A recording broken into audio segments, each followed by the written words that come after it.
Rahim, my dear students of Banners Part 3, how you folks are doing? I hope you people are passing your time in a joyous mood. And today, I am going to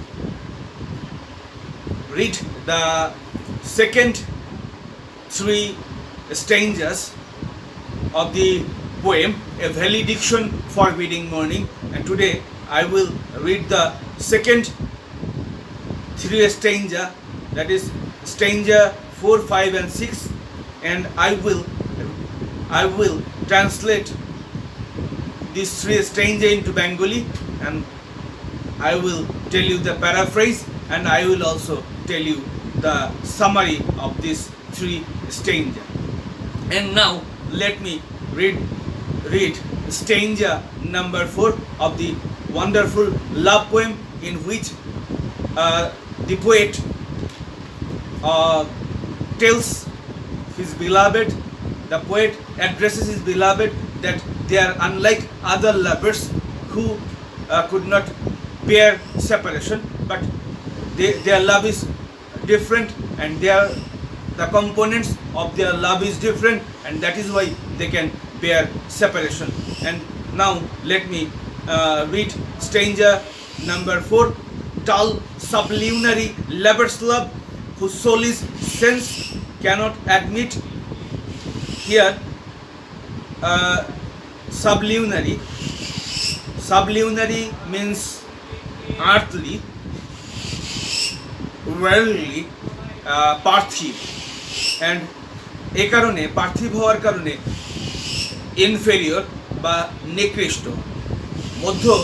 মধ্যযুগের যে বিশ্ব ব্রহ্মাণ্ডের যে নিয়ম অনুসারে চাঁদের নিচে অবস্থিত যে কোনো কিছুই পরিবর্তনশীল, এবং একজন ক্রিটিক বলেছেন যে সমস্ত লাভার আর্থলি বা ইনফেরিয়র লাভার, তাদের ভালোবাসায় জোয়ার ভাটা হয় এবং তারা সেপারেশন সহ্য করতে পারে না, বা তারা বিচ্ছেদ সহ্য করতে পারে না। Dull sublunary lovers love, whose soul is sense. এখানে ডাল সাবলিউনারি লাভার্স লাভ এখানে বোঝাচ্ছে the love of lowly worldly people, ওই সমস্ত লোকদের ভালোবাসা যারা নিকৃষ্ট বা খুবই সাধারণ মানের প্রেমিক প্রেমিকা, তাদের ভালোবাসা মূলত সেন্সুয়াল বা সেন্স সম্পর্কিত, এবং তাদের ভালোবাসা স্পিরিচুয়াল নয়, অ্যান্ড দ্যাট ইজ ওয়াই, ওই কারণে cannot admit absence, because it doth remove those things which elemented it. যেহেতু এই সমস্ত ভালোবাসা সেন্সুয়াল এবং ফিজিক্যাল, তাই এই সমস্ত ভালোবাসা অ্যাবসেন্স বা সেপারেশন সহ্য করতে পারে না, কারণ এই সমস্ত ভালোবাসা ফিজিক্যাল যে সমস্ত অঙ্গ প্রত্যঙ্গ আছে, যেমন লিপস, হ্যান্ডস এবং আইস, এগুলোর প্রতি আসক্ত থাকে, যে কারণে এই সমস্ত ভালোবাসার উপাদান হাত, চোখ, কান, নাক, এগুলো থাকার কারণে এ সমস্ত ভালোবাসা বিচ্ছেদ বেদনা সহ্য করতে পারে না। এবং যে সমস্ত ভালোবাসা সেন্সুয়াল বা ফিজিক্যাল এবং দৈহিক কিন্তু স্পিরিচুয়াল বা আধ্যাত্মিক নয়, সে সমস্ত ভালোবাসা সেপারেশন সহ্য করতে পারে না। তাই এ সমস্ত নিচু শ্রেণীর লোকদের ভালোবাসা, সেটা মূলত ফিজিক্যাল হওয়ার কারণে বা সেন্সুয়াল হওয়ার কারণে, ইন্দ্রিয়ভূত হওয়ার কারণে, বা ইন্দ্রিয় যে সমস্ত ইন্দ্রগুলো আছে ইন্দ্রকেন্দ্রিক হওয়ার কারণে এ সমস্ত ভালোবাসাগুলো সেপারেশন অথবা বিচ্ছেদ সহ্য করতে পারে না। কিন্তু কবি এবং তার যে প্রেমিকা, তাদের ভালোবাসা সেরকম নয়। But we by a love so much refined that ourselves know not what it is, assured of the mind, careless eyes, lips and hands to miss. এখানে কবি এবং কবির যে প্রেমিকা, তাদের ভালোবাসা খুবই পিউরিফাইড, খুব রিফাইন্ড এবং এই যে refinement was possible was achieved by two souls of the lover. এখানে দুজন প্রেমিকার যে আত্মা, সে আত্মা একত্র হওয়ার কারণে এই রিফাইনমেন্ট বা পিউরিফিকেশন অর্জন সম্ভব হয়েছে। That our selves know not what it is. এখানে their love is so pure and noble that they themselves do not fully understand its implication. এবং তাদের ভালোবাসা এত বেশি বিশুদ্ধ যে তারা এটা সম্পর্কে খুব বেশি কিছু জানে না, বা এটা সম্পর্কে খুব বেশি কিছু বিশ্লেষণ তাদের কাছে নেই। Inter assured of the mind, careless eyes, lips and hands to miss. এখানে এই দুজন প্রেমিকা they are mutually confident of the faithfulness. তারা একে অপরের ওপর বিশ্বস্ত, একে অপরের মনের ব্যাপারে বিশ্বস্ত, এবং careless eyes, lips and hands to miss. তারা যে একে অপরের তারা খুব একটা কেয়ার করে না, তারা এটাকে খুব একটা পরোয়া করে না যে তাদের কিছু ফিজিক্যাল অ্যাবসেন্সকে তারা পরোয়া করে না। Our two souls therefore which are one, though I must go endure, not yet a breach, but an expansion like gold to airy thinness bit. এখানে দুটো আত্মা এক হয়ে গেছে, the oneness of the two souls. দুটো আত্মা এক হয়ে গেছে, যদিও আমাকে যেতে হবে, endure, not yet a breach। এখনো লেখক বলতেছেন যে এখনো এ ধরনের সেপারেশন তারা সহ্য করেননি।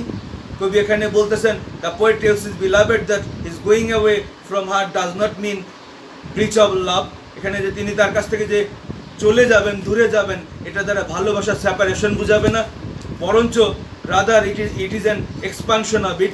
বরঞ্চ ভালোবাসাটা আরও বেশি বেড়ে যাবে। Like gold two Airee থিননেস bit, যেমন করে স্বর্ণকে যত সরু করা হয় না কেন, এটা সরু করে যত সরু করা হয়, স্বর্ণের যে স্বরূপ পরিবর্তন হয় না। স্বর্ণকে পিটিয়ে যত সরু করা হয় না কেন, like gold the oneness of the lover soul is precious just as gold when it is beaten. যখন স্বর্ণকে সরু করা হয় পিটিয়ে, does not break into pieces, এটা ভেঙে যায় না, বাট স্প্রেড আউট, এটা প্রসারিত হয়, অ্যান্ড গ্রোজ এয়ারি থিন, এবং অনেক বেশি চিকন হয়ে যায়। Similarly their separation from each other does not mean a break. এখন দুজন প্রেমিকা যখন আলাদা হবে, এটা দ্বারা তাদের কোনো ব্রেক বুঝাবে না, তাদের কোনো সেপারেশন বুঝাবে না, তাদের কোনো ডিভিশন বুঝাবে না, but rather it is more refined and spiritualized. বরঞ্চ তাদের ভালোবাসা আরও বেশি পবিত্র হবে এবং আরও বেশি আত্মিক হবে। Now, my dear students, I will tell you the paraphrase of this three stranger. The love of lowly worldly people is based on physical attraction. To them, love means sex, and as such, they cannot stand separation or absence. This kind of sexual love is unable to accept separation because the very elements which go into its composition are physical. যেমন আইজ, lips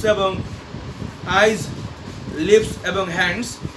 our love being holy and pure can stand physical separation.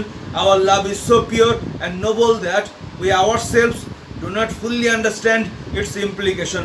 Being independent of physical attraction, it rests on mutual confidence and faithfulness. It does not mind physical separation and consequent absence of eyes, lips and hands. Our souls are one in pure love. If I go away from you, it does not mean separation or break of love. It is rather an expansion of love, or like the expansion of a piece of gold beaten to thinness for the sake of production of gold leaf. Now, my dear students, I will tell you the summary of this three stranger.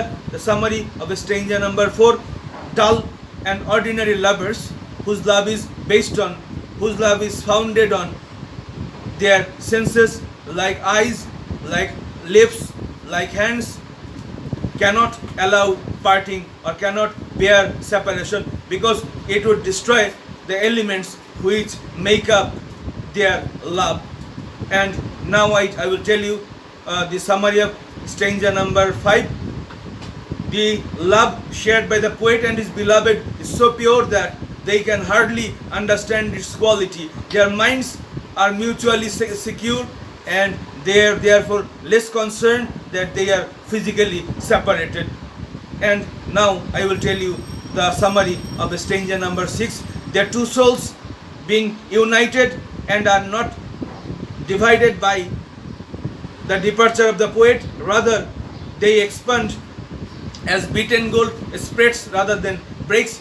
And my dear students, you see that this is an example of a real love, and the love between the poet and his beloved is a rare type of love, and that is why the separation expand their love, enhance their love rather than diminish or decrease their love. And with these few words, I would like to conclude my lecture for today.